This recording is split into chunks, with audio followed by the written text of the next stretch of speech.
समाज के किस्सों में आपका स्वागत है। मैं काफ़ी समय से अस्वस्थ था, इसलिए इसके ऊपर वीडियो नहीं बना पाया। ये लगातार इसके ऊपर वीडियो आपको सुनने के महापुरुषों के बारे में मिलते रहेंगे। सत्ता और समाज के किस्सों में आज हम बात करेंगे संविधान निर्माण समिति में हरियाणा की तरफ से किन किन महापुरुषों ने अपना बहुमूल्य योगदान दिया। दोस्तों, संविधान निर्माण समिति में पंजाब की तरफ से 15 लोग थे, जिनमें 9 सदस्य हरियाणा से थे, एक महिला थी। उस समय संविधान निर्माण समिति में 15 सदस्यीय महिलाओं की टीम गठित की गई थी, जिनमें एक महिला सुचेता कृपालानी थी। 8 पुरुष थे, 8 में 3 हिसार जिले के थे। लाला अंचित राम, जो पूर्व उपराष्ट्रपति कृष्णकांत के पिता थे। ठाकुर दास भार्गव, जो पंजाब के पहले मुख्यमंत्री गोपी चंद भार्गव के बड़े भाई थे। और तीसरे थे सूरजमल सिंह खांडेवाला, जिनका जन्म हिसार जिले के खांडाखेड़ी गांव में हुआ। 2 सदस्य रोहतक जिले से थे, पंडित श्रीराम शर्मा और पूर्व मुख्यमंत्री चौधरी भूपेंद्र सिंह हुड्डा के पिता चौधरी रणवीर सिंह हुड्डा। श्रीराम शर्मा गांव अभी झज्जर जिले में आता है, वो दिल्ली से बने थे। 2 लोग पानीपत जिले से थे, लाला देशबंधु गुप्ता और मास्टर नंदलाल मक्कू। और एक व्यक्ति जिनका जन्म दादरी जिले के भागवी गांव में हुआ, उस समय जींद रियासत का हिस्सा था, चौधरी निहाल सिंह तक्षक। तो संविधान निर्माण समिति की श्रृंखला में आज हम बात करेंगे चौधरी निहाल सिंह तक्षक के बारे में। चौधरी निहाल सिंह तक्षक का जन्म मई 1911 में दादरी जिले के भागवी गांव में हुआ था। इन्होंने प्राइमरी शिक्षा अपने गांव से की थी और 8वीं की शिक्षा भिवानी जिले के बामड़ा गांव से की थी। 10वीं की परीक्षा इन्होंने जाट स्कूल हिसार से की। उसके बाद FA इन्होंने पिलानी से की थी। उस समय फैकल्टी ऑफ आर्ट होती थी, FA उसी को बोलते थे। और उसके बाद इन्होंने ग्रेजुएशन रामजस कॉलेज दिल्ली से की। रामजस कॉलेज दिल्ली के आप प्रेसिडेंट भी रहे और पूरे विश्वविद्यालय में आप दूसरे स्थान पर रहे थे। इससे इन्होंने आपने रामजस कॉलेज दिल्ली का नाम भी रोशन किया था। उसके बाद आप 1937 में बिरला स्कूल पिलानी के इंस्पेक्टर के पद पर नियुक्त हुए। इस दौरान आपने 17 स्कूलों का संचालन किया और जींद, भिवानी, चरखी, दादरी, महेंद्रगढ़, रेवाड़ी और संगरूर तक, जहाँ स्कूलों का नाम तक कोई नहीं जानता था, आपने पूरे 311 स्कूल खुलवाए। और आज़ादी के बाद इनका सरकारीकरण करवाया और 150 नए स्कूल और खुलवाए। आपने दादरी के अंदर भी हिंदू महाविद्यालय की स्थापना करवाई। तो आप जान सकते हैं उस महापुरुष का उस जमाने में शिक्षा के क्षेत्र में कितना अमूल्य योगदान था। उसके बाद आप 1937 में पहली बार जींद रियासत से विधायक बने और 10 साल तक, लगभग आप कई सालों तक इस पद पर रहे। और इंस्पेक्टर के पद पर भी आप 10 साल तक रहे। और 1947 में आप संविधान निर्माण समिति के सदस्य चुने गए। इसमें आपने 11 में से 3 अधिवेशनों में भाग लिया था और अपने विचार बेबाक तरीके से प्रस्तुत किए थे। ये भी आपका दुर्भाग्य रहा कि एक व्यक्ति ने आपके ऊपर केस कर दिया था, जिसके कारण आपको इस समिति से बाहर होना पड़ा और आपके साइन संविधान निर्माण समिति के ऊपर नहीं हो पाए। आपको जींद के राजा ने आपकी योग्यता को देखते हुए जींद रियासत के प्रधानमंत्री बनने के लिए न्योता दिया, लेकिन आपने उनके सामने जींद रियासत को देश में विलय करने का प्रस्ताव रख दिया। पूरे देश में 561-62 रियासतें थी, जिनमें जींद रियासत जो है वो 1948 में आज़ाद हुई थी। तो इसके खिलाफ आपने संघर्ष किया, क्योंकि जींद के राजा ने आपको जेल में डाल दिया। और आपने संघर्ष किया और जींद रियासत को आपने देश में विलयीकरण करवाया। आप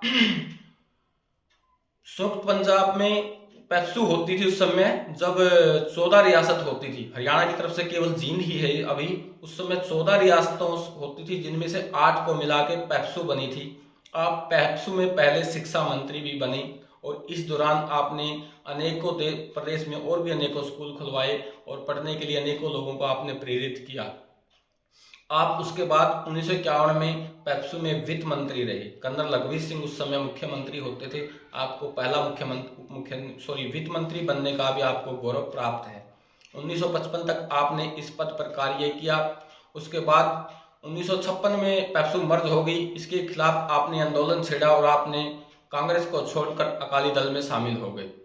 लेकिन 1957 का इलेक्शन आपने नहीं लड़ा क्योंकि उस समय इस एरिया में अकाली दल का प्रभाव नहीं था।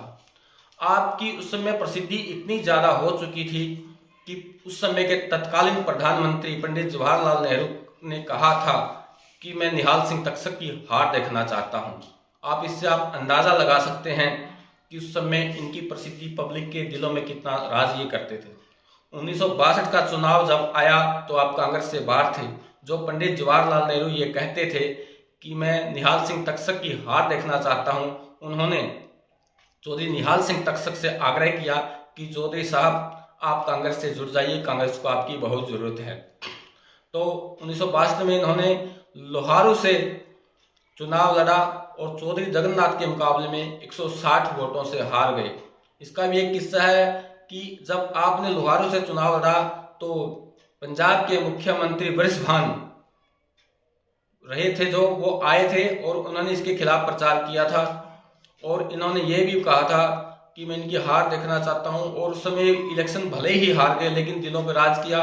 और जब लोगों ने बृषभान से मांग की थी कि एक पंजाब का स्कूल दादरी का स्कूल अपग्रेड करवाया जाए, लेकिन बृषभान ने उसकी मांग को रिजेक्ट कर दिया। लेकिन चौधरी निहाल सिंह तक्षक ने इसको अपने स्वाभिमान का प्रश्न बना लिया और उस भले ही ये चुनाव हार गए लेकिन उस स्कूल को इन्होंने अपग्रेड करके दिखवाया।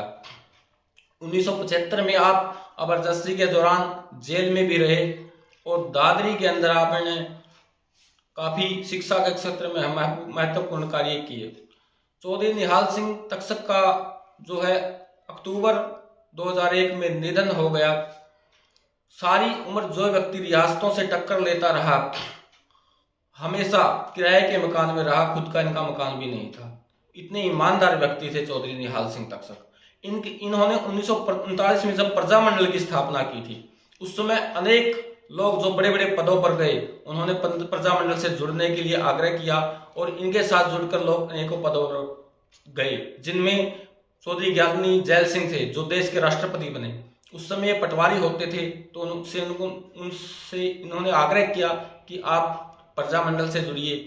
तो निहाल सिंह तक्षक को वो अपना आदर्श मानते थे और प्रजामंडल से जुड़े और राजनीति में आए। उसके बाद पंजाब के मुख्यमंत्री भी रहे, देश के गृह मंत्री भी रहे और देश के राष्ट्रपति भी बन रहे। ऐसे ही हरियाणा के पूर्व मुख्यमंत्री बनारसी दास गुप्ता जी, जो पेशे से अध्यापक थे और निहाल सिंह तक्षक के अच्छे कार्यकर्ता भी थे, उनको भी इन्होंने प्रजामंडल से जोड़ा और वो भी राजनीति में आए और देश के मुख्यमंत्री कमाल भी उन्होंने संभाली। ऐसे ही बहन चंद्रावती, जो कि पिलानी में इन्होंने एडमिशन उनका करवाया, उनकी योग्यता इन्होंने एक बार देखी थी स्कूल में, और वो भी हरियाणा की पहली महिला सांसद होने का गौरव भी उनको प्राप्त है और राजनीति में एक कद्दावर नेता रही। चौधरी दल सिंह जो हरियाणा के एक बहुत बड़े नेता हुए हैं, वो भी इन्हीं की प्रेरणा से प्रजामंडल में जुड़े। अनेकों लोगों ने इनके आग्रह पर जेल भरो आंदोलन भी चलाया और हमेशा ही इन्होंने अनेकों रियासतों को विलीनीकरण को करवाने में अहम योगदान दिया। और जो किंग ऑफ मर्जर का अवार्ड है सिर्फ 2 ही लोगों को मिला, उस सरदार पटेल के हाथों को इन्होंने मजबूत किया। यही थी इनकी कहानी। कल हम संविधान निर्माण समिति में एक और महापुरुष की चर्चा करेंगे। अगर आपको मेरा चैनल पसंद आया हो तो इसको लाइक, शेयर एवं सब्सक्राइब करना ना भूलें। धन्यवाद।